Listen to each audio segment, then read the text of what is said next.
Good day, I'm Samantha Allen and this is your JIS News for May 22. National Security Minister Peter Bunting says the recently announced Major Organized Crime and Anti-Corruption MOCHA task force is now becoming operational. He says the administrators are already in the process of recruiting and vetting staff and the body should be launched before the end of this month.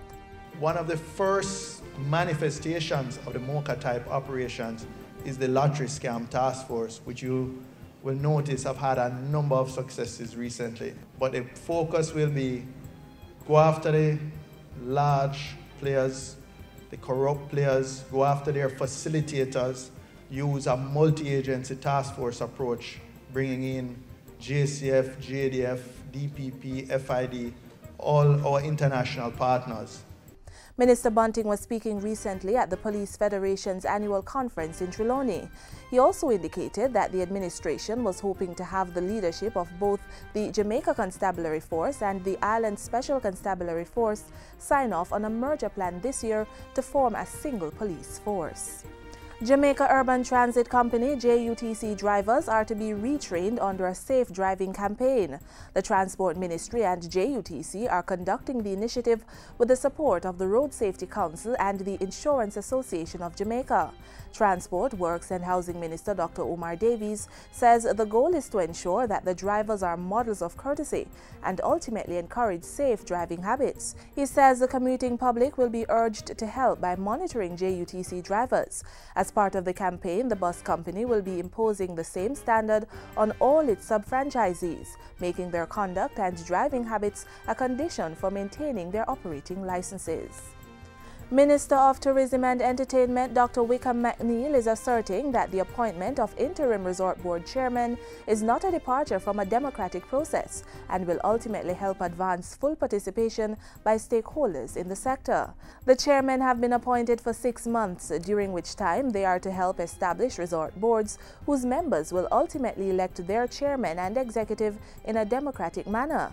A statement from the ministry insists that the revamped resort boards are intended to facilitate consultation and ensure that the process of developing resort areas is properly managed. And the Tourism and Entertainment Minister has also responded to speculation about the future of the Tourism Enhancement Fund and the Tourism Product Development Company.